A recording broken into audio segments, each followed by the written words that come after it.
So, good afternoon guys. Nandito na naman tayo para sa isang makabagbag, damdamin, wow, na solution. But anyway, again, this is a support for the module that we're having. As I'll just upload this. Maybe you're watching this in YouTube. So, we're already on next topic. We are already on lines. Ngan straight lines. Balik kita mga magsayon, pero we go deeper liwat with the things that we're discussing. So now we're talking about lines, and then for lines, for straight lines usually we will be using the slope of a line, or we will be talking about the slope of a line. Actually, ini nga slope of a line, gamit iniya iton mga straight lines. An imo x waray power, patan imo y waray power. Mga first degree hira. Actually, iton imo slope iton straight line, amon yat basic lot nga concept bisan ngadto iton diri na straight nga line. Kaya as you can see, if you have a line which is not straight, makikita nimo nga i-zoom in mo nga nito iya, pagutiayon nimo iya dimension, makikita nimo at one point ito nga particular line, because a particular line has infinite points, di ba? Has many infinite x and y coordinates. Kay takik mo dito. Ibig sabihin, may daka nga ni curve nga line, padakuon mo ito iya, makaabot kat point nga imo curve line, diri na hiya curve.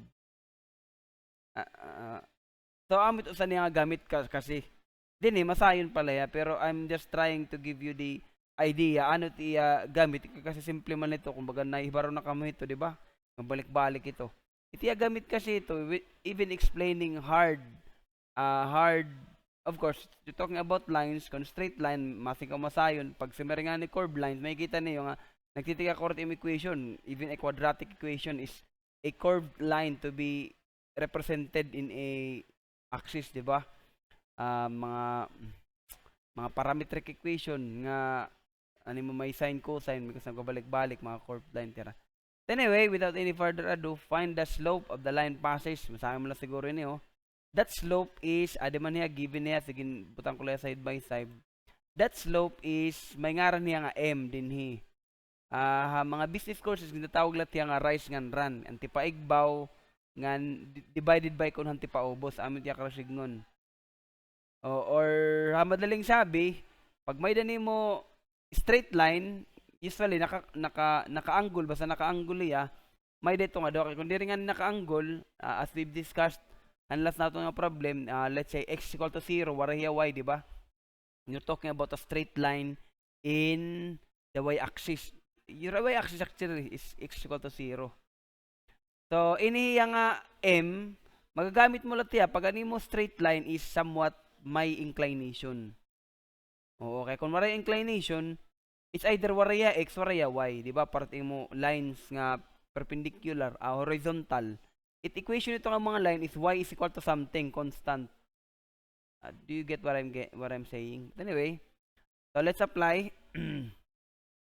Takon pen.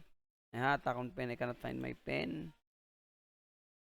So kung slope let iya ginaaro, so we will give it the slope. That slope is m. Medyo ko dito agi. And that m is equal to y2 minus y1. Kasatayo nila, no? Pagkakalaki ng y2 and then all over x2 minus x1.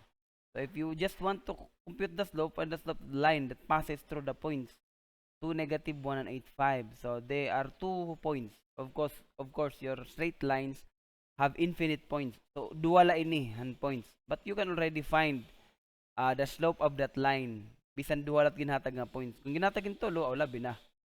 So you only have to substitute. You can either pick this as your 2, point 2, and this is your point 1. Of course, if that is your point 2, okay, nabiyan, hiwi na.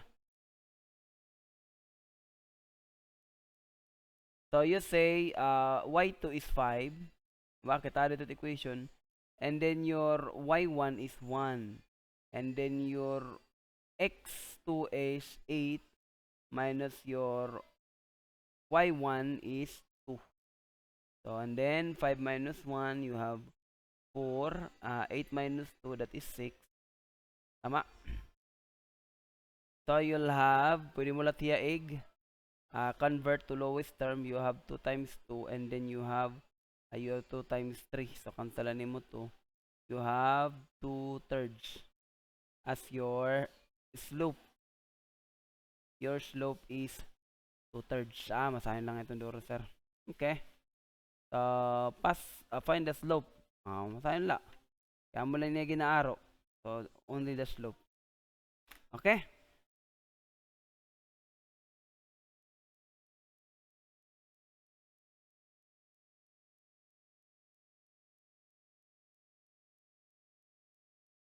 So will have a second solution using GeoGebra, of course, if it happens nga may daka mo. Of course, para makabulig kung gusto niyo. But anyway, find 2, 1, and 8, 5. So, yung sa GeoGebra, pwede ka lang mag-sering. Point P is equal to, to 1, 2, 1, and then you have your Q, which is at 8, 5 man siguro. Tanta ha. So, 2, 1, 8, 5. Ba? 2, 1, 8, 5. So, that is the 2 points. So, pwede kito actually imuhin line. Pwede lot segment o line. Pwede dito ka magtikang and then you, nag-imo yan line. And then it gave you actually the equation of the line. Pero waray mo niya mag-sering find the equation of the line, ada. Ang pakiana kasi niya, find the slope of the line. So, slope, not the equation of the line. Di parap kanina nga equation ano. But that is the equation of the line. Di ba? So, kung mo slope, pwede mo tiya igbalhin to adi man, right click lang ngayon. Adi nga kuan form. Because in this form, you would have a y is equal to mx plus b. And your m is the slope. So, kitaon ta. Y is equal to m. So, that is your m, 0.67. Tapos, this is your b, 0.33. Actually, ini algebra, anyway, kay output maninigin ko, compute maniniya. But actually, that is actually your 2/3. So, from GeoGebra, pwede lang ka mo sumiring. From GeoGebra, the answer really for M, base kaya didi, from GeoGebra,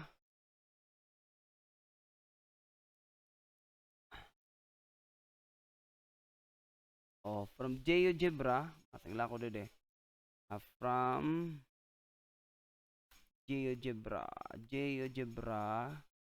tapos M is equal to,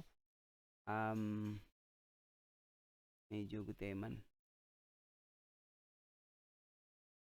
Pada counter tiya.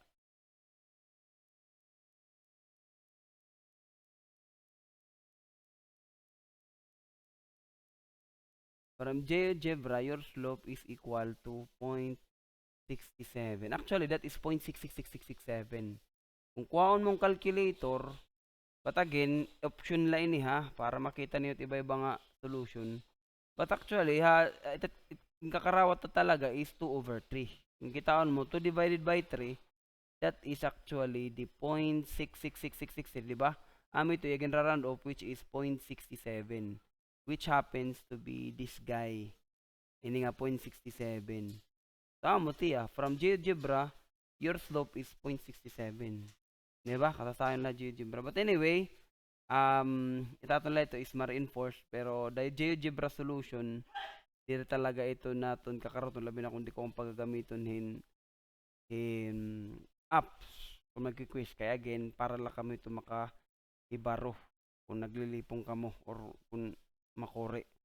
So, may da kita support. Pero dito tiya, usually, pwede gamitin. Kung labi na kung mga quiz. Whether it be silver service or one. Ito yung board exam. Ano ba ka mo? You are BSF. So, may da ka mo board exam ha. May board exam ang BSF ha. Kung nakakapasar ka mo board exam, PRC, board exam, saka ka mo maging license nga BSF, fishery. Kung baga mga scientist ito ha, kadagatan actually. Okay, thank you guys.